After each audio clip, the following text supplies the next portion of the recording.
But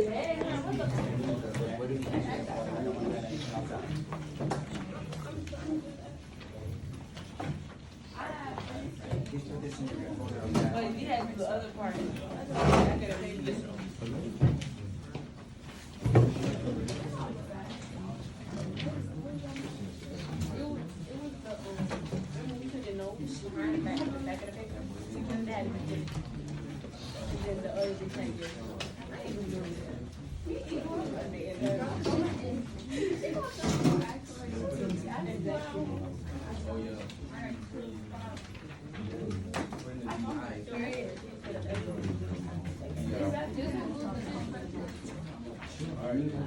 You gotta put the eye on that one.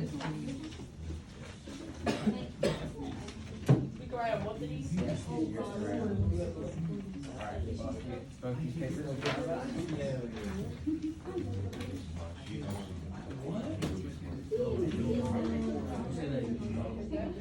All right, so we're looking at our understanding rhetoric, the one with the definitions. We're looking at that sheet of paper right now, okay? Let's go ahead and get that piece of paper out. Some people are still writing their names, that's fine. That's not super important right now. We can do that at any time, okay? All right, so let's look at our understanding rhetoric definitions. Do we have a good idea of ethos, pathos, and logos? Do we have a good understanding of that? Okay, do you guys want to give me examples from your own words, from your mind, of ethos, pathos, and logos, so I know you know it? Can you speak up a little bit louder? I'm sorry. Independent, you guys are a little bit loud right now. I can't hear the people in my group, okay? Technology, please continue to whisper. Thank you. All right, go ahead. Pathos is more like emotions. Ethos is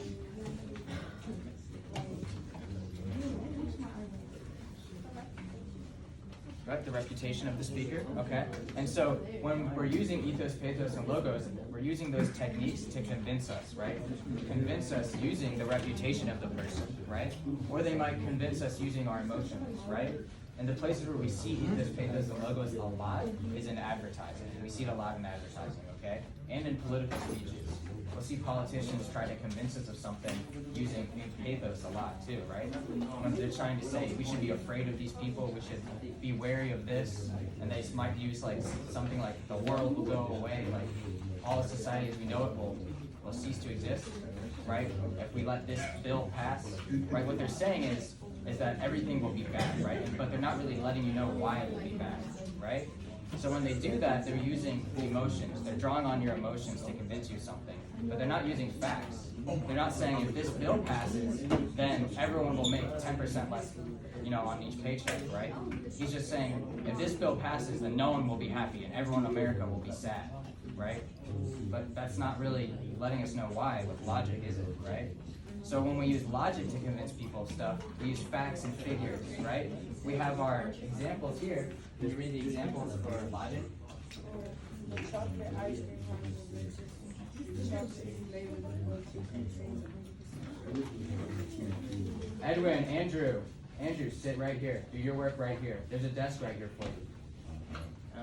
Okay. So, right, he's using logos to convince us that this chocolate ice cream is the best chocolate ice cream because it has 100% cocoa in it. He's not saying it's the best because it'll make you not want to eat any other flavor of ice cream again, right? Which would be pathos, which would be your emotions. He's saying it's the best because it has 100% cocoa in it, which would be a fact about it, right? And when we went over ethos, logos, and pathos. Can anyone think of an example of pathos that has happened to them recently? Or someone tried to convince you of something just emotionally? Because I feel like that's what we're going to be dealing with a lot in our text, so I want you guys to internalize pathos. Okay. All right, we're going to dive into our text then. All right, so we have our text out. We have our text out in front of us. All right, so the first thing I look for a text when I read it is I look for any information about it. All right, before I read it, I look to see if there's any information I can learn about it before I read anything. So before I read this, I notice that there's no title. Okay, so there's no title in this text, but there is what's called a byline. That byline right there lets me know a lot of information about this text. Okay, so in that byline, it says Cambodian incursion address by Richard Nixon. Okay, you need to turn the sound off on that. The sound doesn't need to be on. You need to press the caption button so you can read along with the captions. Okay? Captions are in the top right. Alright. So that byline says Cambodian incursion address by Richard Nixon. Do we know who Richard Nixon is? He was a past president, right, from the 80s, all right? Richard Nixon was kind of, he has a famous quote. He says, "I am the law," right? Which is not what presidents are supposed to do. Presidents are supposed to operate within checks and balances where they don't have complete and total power. But Richard Nixon, he thought he should have more power than he did. And he said, "I am the law," right? And have you ever heard of the Watergate scandal? I know some students have. He was the guy that perpetuated that. So when you learn about that in U.S. history, you'll know Richard Nixon was responsible for the Watergate scandal, okay? So Richard Nixon is trying to convince the American people of something in this speech. He's trying to convince us, and we need to figure out if he's convincing us using ethos, his credibility as a speaker. Is he trying to convince us using logic and facts? Or is he trying to convince us using our emotions, right? Convincing us in an emotional way. Okay? You're saying he's using pathos? Why do you think he's using pathos? Did you read it?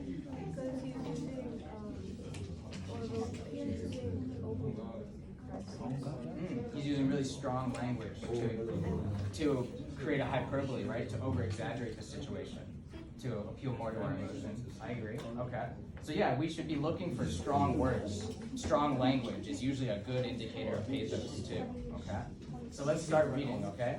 I want you guys to we're gonna take it 4 minutes. So when the clock gets to 10, then you guys are gonna go ahead and share what you learned. All right. As you're reading, tell me, what is he trying to convince you? What is he trying to convince you? What does he want the American people to do? What does he want the American people to do? So we're going to take 4 minutes to read that, okay? Go ahead and get started.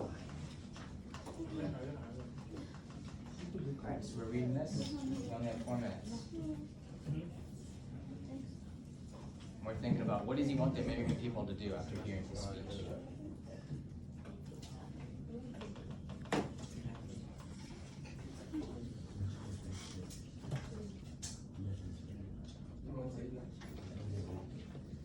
Okay, independent. I'm not seeing any work getting done.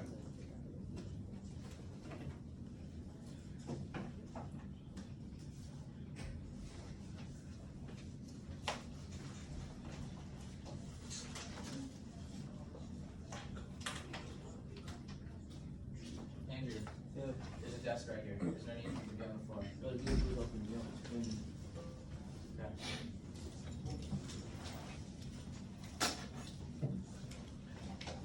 Alright, 3 more minutes. I notice Adriana's underlying things she's finding interesting. You guys can write on this. This is just to write on. Feel free to annotate it.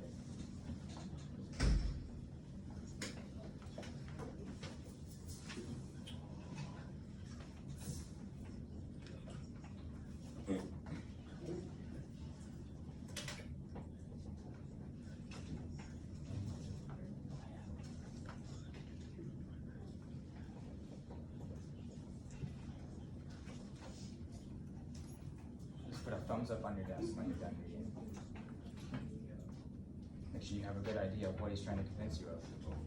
What does he want you to do? After you read the speech, what does he want the American people to do?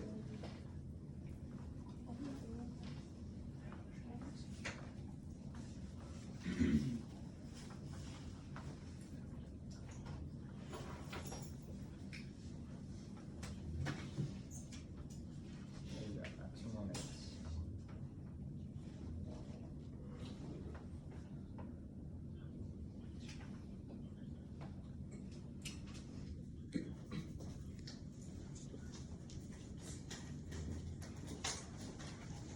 Are you doing work to do? Nothing out on your desk. You need to have that out on your desk. You need to be working on it. Okay, because it's right there. You need to go grab it.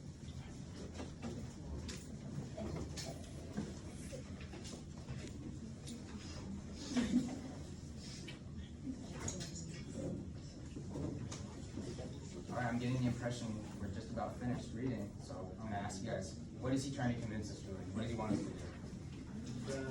That the United States is the most powerful nation in the world. Okay. So we noticed by the byline it's called the Cambodian Incursion Address. Do we know where Cambodia is?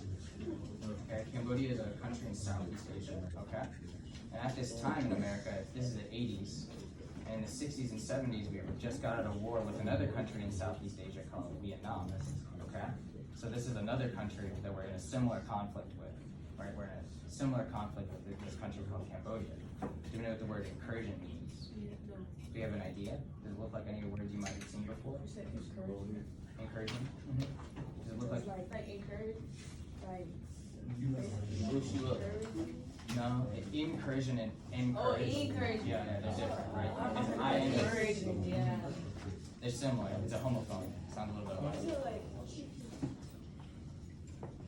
So we think of the word. It has to do with fighting, right? Like it's kind of like they're invading. Right? They're kind of like they're fighting for.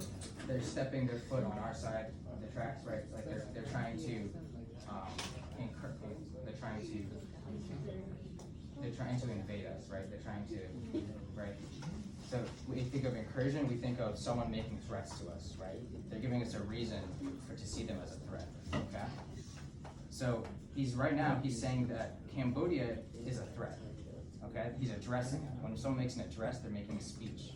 So right now he's saying Cambodia is a threat, okay? Yes, America is the strongest, he says it's the richest and strongest nation in the history of the world, but we're being threatened by Cambodia, right? So if he says small nations all over the world find themselves under attack from within and without. So he's saying other countries find themselves under attack, and they're even smaller than us. And they're being under attack by places like Cambodia, right? And he's saying, what are we gonna act like?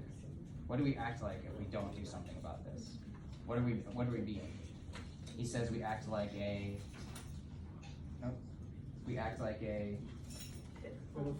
helpless child, right? If we don't help these people, right? We're a giant big baby because we have all the power to help these smaller countries. But if we don't, what are we? Are we really the powerful and most strongest nation in the world?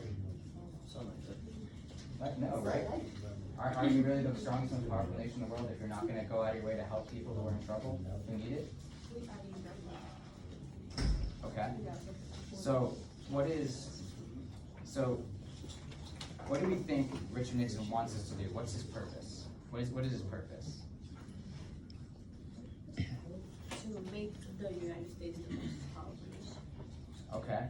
So that's kind of like in the first half. So I'm going to go ahead and read this with you guys so we can get a better understanding of the text, okay? So I'm going to start from the beginning. It's like, it says, does the richest and strongest nation in the history of the world have the character to be a direct challenge by a group which rejects every effort to win a just peace? So basically, like, You're on to something there. if our nation has like courage or something to fight against them. Yeah, so you're right. We should have the courage to fight against them, right? Because we are the strongest and most powerful. But are we? Are we actively fighting against them? Or are we allowing them to make those direct challenges? Are we allowing them to make those direct challenges? Oh, well, he's saying we are, right? Because we're acting like a pitiful, helpless child if we don't challenge them back, right? Right now he's trying to convince the American people that we need to do something about Cambodia, right? Because if we don't, what's going to happen? Let's look at the last line. If we fail to meet this challenge, let's read that. If we fail to meet this challenge, read from there.